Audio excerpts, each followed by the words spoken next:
YouTube, what's going on today, man? Listen, today we got some dried out. I made YouTubers most viral recipes.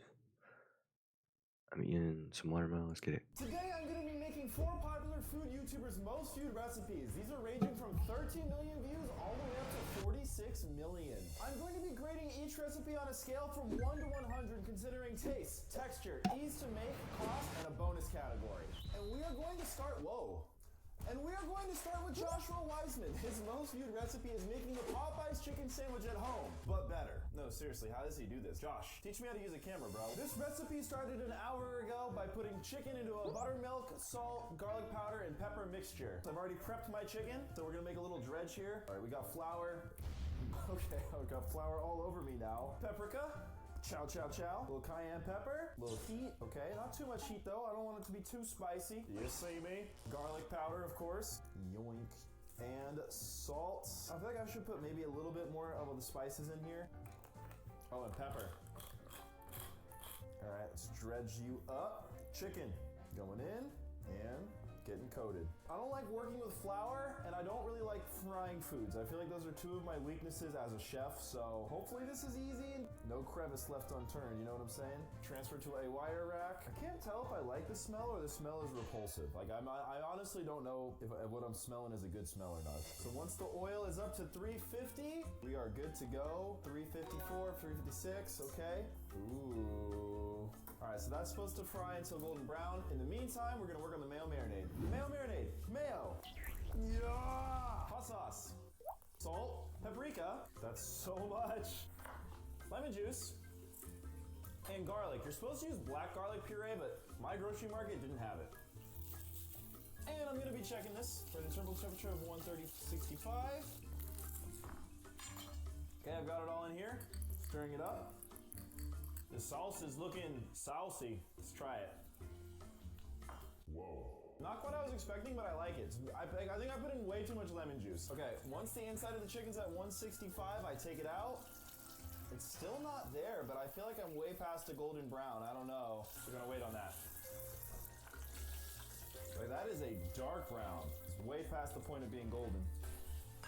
Okay, it's time to plate. Bun.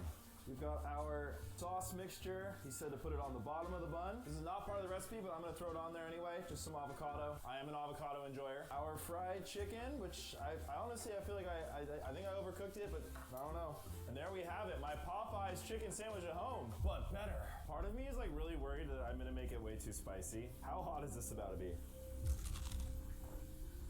Okay, that first bite was really hot. The crunch is amazing. The chicken is very tender for chicken breast. I mean, bro, that's fire. Literally whipping up another one as we speak right now. I feel like I didn't love the sauce when I just had it by itself, but on the Sammy, it's good. Texture, I'm gonna give that an 18. I mean, that perfect crunch. Taste, I'm gonna give the taste a 17. It's spectacular. Is it like the greatest thing I've ever had? It's not. Is it way better than a Popeyes chicken sandwich? It's way better. Ease to make, all things considered, that was a pretty easy make. But you know, I gotta get rid of the frying oil after this. You know, I had to prep it for an hour. So for ease to make, I mean, it was pretty easy. It's just gonna be a little bit of cleanup. So I'm gonna give that a 15. The cost of making this honestly isn't bad either. You probably already have mayo. You probably already have the spices. So you really just gotta buy the chicken breast and the buns and maybe the extra oil because this uses a lot of oil. I feel like that's gotta be a 20. And finally, the bonus category. I'm low-key obsessed with it. I'm gonna give it 18 bonus points. My total score for Joshua Weissman's most viewed recipe of all time is an 88 out of 100. That is an incredible recipe. We are on to the next one. Uncle Roger in his most viewed recipe, 16 million views for his egg fried rice special. I won't try to impersonate Uncle Roger. I feel like I'm gonna spare all of you. So we're just gonna move over to the stove real quick. I feel like this one's gonna come together very quick, so I gotta go quick. We're going veggie oil in. I just bought a new wok, so hopefully this wok gets the job done. I feel like I used way too much oil. Garlic and shallots until fragrant. No, I mean, those are getting fragrant pretty quick. Dude, I'm feeling a little bloated from eating the chicken sandwiches from earlier. I also had a Jamba Juice, I'm not gonna lie. Eggs are going in. I think I might have put in a lot. But Uncle Roger says, don't measure. Just throw everything in. Don't measure, don't measure.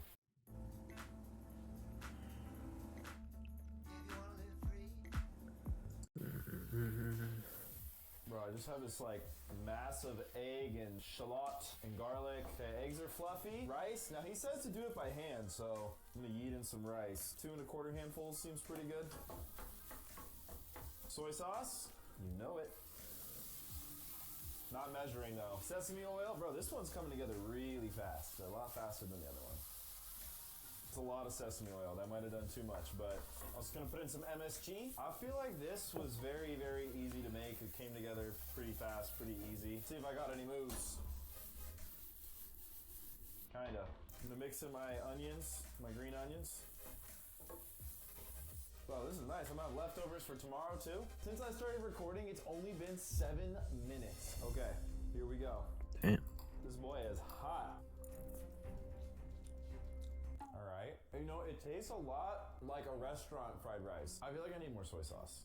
I'm not blown away, but it's hard to compare a chicken sandwich to fried rice. Because I'd obviously rather have a chicken sandwich most days. The texture of this is pretty good. I'm gonna give this an 18 for the texture. For the taste, we really just got the shallots, the garlic, and the spring onion. I wish we had more veggies, maybe a protein other than egg. I'm gonna give it a 14. I mean, it's good. I mean, it's really, really good for fried rice, but we're not giving these dishes, a pass for being what type of dish they are. Ease to make is a 20. Came together in literally 7 minutes for cost and ease of make. I gotta give them 20s. Bonus points. I feel like this is the most restaurant tasting fried rice I've ever made. And restaurant fried rice be pretty good though. But I don't feel like I got that special feeling. Just gonna give out like a 15 on the bonus points, a generous 15. So that lands Uncle Roger's fried rice at an 87, which is crazy. That's 1 below Josh Wiseman's. We are on to the next chef. The next chef is Nick DiGiovanni. I try to say this man's name, but this man is a legend in the game, and honestly, his recipe was the one I'm the most excited to make. It is pasta cooked inside of a giant Parmesan cheese wheel. Oh man, this thing is heavy.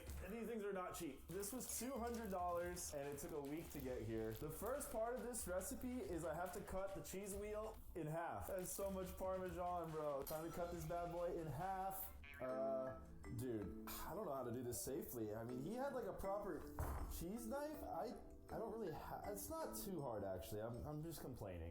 How deep in this thing do I have to go? Yeah, you just oh my God. stream. Right, there we go.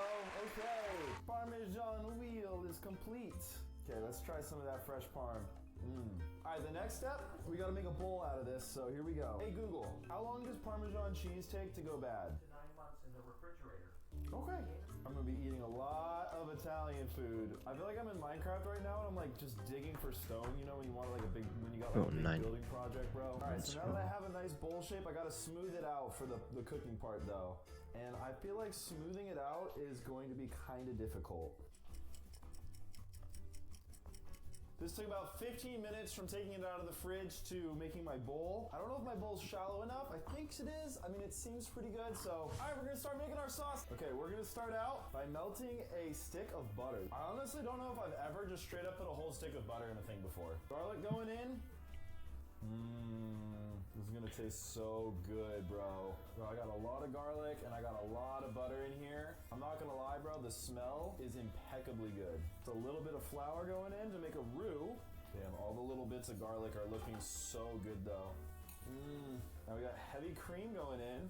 Now this is what scares me. I feel like usually things that have like this kind of, a big heavy cream sauce, I feel like a lot of the times do be hurting my stomach. So I think this is gonna taste delicious, but we'll see how I feel. Okay, I've got sort of a nice thick creamy sauce now. The next step, bro, we gotta start getting that fresh parm in there. So we're gonna get a ton of fresh parm in there, although it already looks like it's getting thick. I mean, guys, look at that. The next step, while that is going and finishing up, we're gonna take some white wine, put some white wine in here. Look, I'm gonna use it all. You know what? I love a good wine sauce, and we're gonna light that.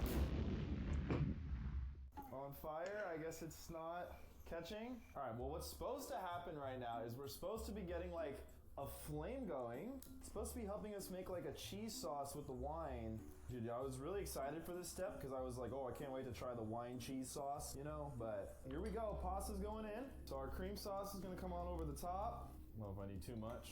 I feel like I'm not getting the full effect of cooking the pasta in the cheese. Oh, well, I mean, it's definitely, the sides of the cheese is melting a lot more now than it was. I mean, this is getting somewhere. Okay, we got chives for color.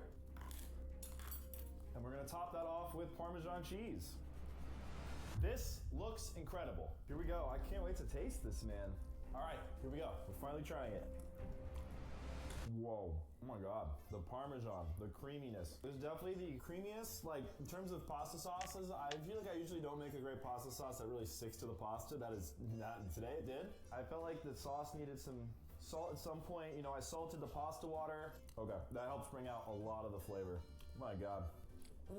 Let's start with the texture. The linguine perfectly just takes on the sauce. Really get all the sauce with every bite. I kind of wish there was like a sausage or something, like some earthy flavor to help balance everything out. For me, it can't be perfect because of that one critique, so I'm gonna give it a 19. The flavors, I mean, this is kind of like a hitting the sweet spot for me. White wine, garlic, pasta sauces. I mean, I know the white wine didn't fully burn off the way I wanted it to, but I mean, I still taste the really good parts of the white wine. I'm not gonna dog points for feeling like it didn't have enough salt, because I feel like that's part of the reason, you know, he had a better Parmesan than me. I think for taste, this is gonna be an 18. Ease to make. Now this is a tough one. This was not that difficult to make. Obviously you guys saw, I keep talking about the white wine, it just didn't catch fire like it did in his video. In terms of ease to make, every other part of the equation was pretty easy, pretty straightforward, right? I'm gonna give it a 16 on the ease to make. Cost. Now, cost is a tricky one because we got a lot of Parmesan, but do you want a lot of Parmesan? Like this, what I scooped out is more Parmesan than I would normally eat in like 2 years. I'm trying to justify the cost in any way I can, but there's really no way to justify it. I feel like for cost, this is honestly gonna get like a 4, maybe a 4. Bonus points. I mean, coolness factor, the fun of making this, the excitement of making this, all of that, I'm gonna give it a 20. This is one of my favorites for it. I want easy access to the memory of this. Hey, human score 77. Obviously, the cost factor just destroyed him in this equation, but I gotta factor that in. I don't think everyone can just go ahead and go make this, but I really enjoyed this. I don't think the score represents how much I love making this, how much fun I have with this. And we're on to the final YouTuber. And the final recipe, Gordon Ramsay with 46 million views, a slow roasted pork belly. So I've got my pork belly. Yeah, I'm excited to make this. We're going to score it first, so we're gonna get in some nice, you know, cuts. Shout out the boy Jeff Bowie, got me this super sharp knife from Japan. Ooh, look at that. Look at that incision. You see me?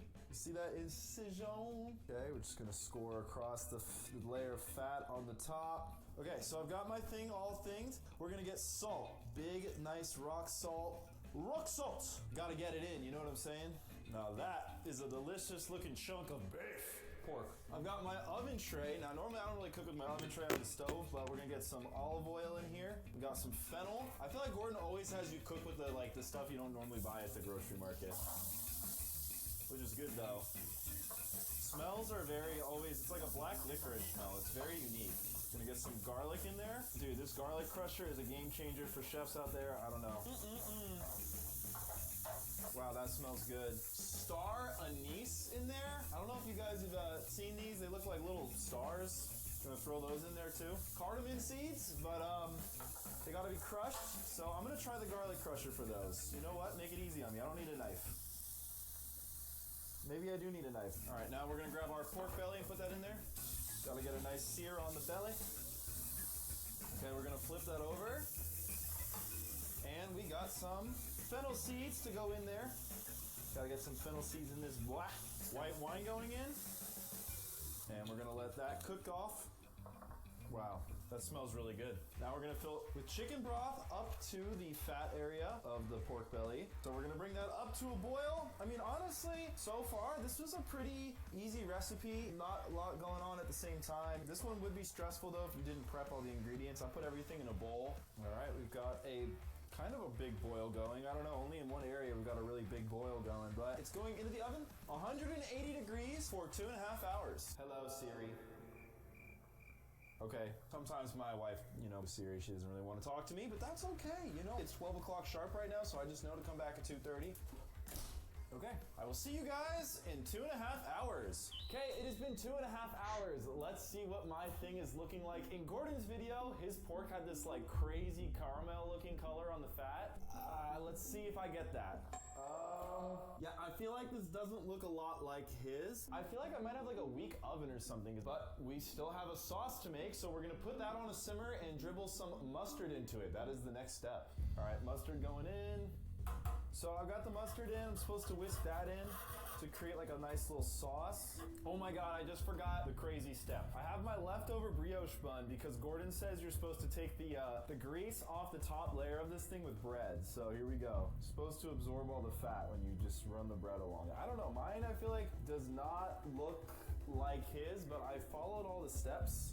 Okay, let's see if my pork is, you know, nice and juicy. It does not feel very tender to my knife.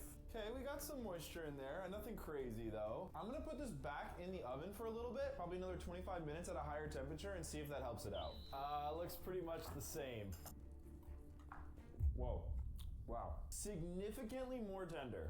Is just unbelievably tender right now. I think I definitely could have crisped it up more on the stove, but I definitely think it's one of those things where if you're making this recipe at home, don't follow the oven temperature guide, just have a feel for your own oven. How would I rate this though? Texture? See, the thing is, when I followed the instructions, the texture wasn't as good as my Audible. So for texture, I'm only gonna give it a 16. Taste-wise, I mean, very, very good, but I wasn't blown away. I've had a lot of Gordon Ramsay food, I've done a lot of Gordon Ramsay videos, and I honestly gotta say this was kinda underwhelming. I'm gonna honestly give the taste a 15 too. Ease to make, I gotta give it a 12. You know, I followed the recipe exactly. Cost is a little tough on this one. This was a pretty expensive cut of meat, but I'm gonna get a lot of servings out of this, so I feel like when you consider it on a per serving basis, it's not like the fried rice, it's not like the chicken sandwich. So I think for cost, I'm gonna give it like a 16. Bonus points, I really do love these like fennel rustic flavors that a lot of Gordon's dishes have. I really do like that, so for the bonus, I'm gonna go kind of high. I'm gonna give it an 18. And that's giving Gordon Ramsay a cumulative score of only 75. And with that, we have finished all 4 YouTubers. Joshua Wiseman ended up winning the video with his Popeye. Well, thank you guys for watching. Let me know what you want me to react to next. I'll see you guys next time. Later.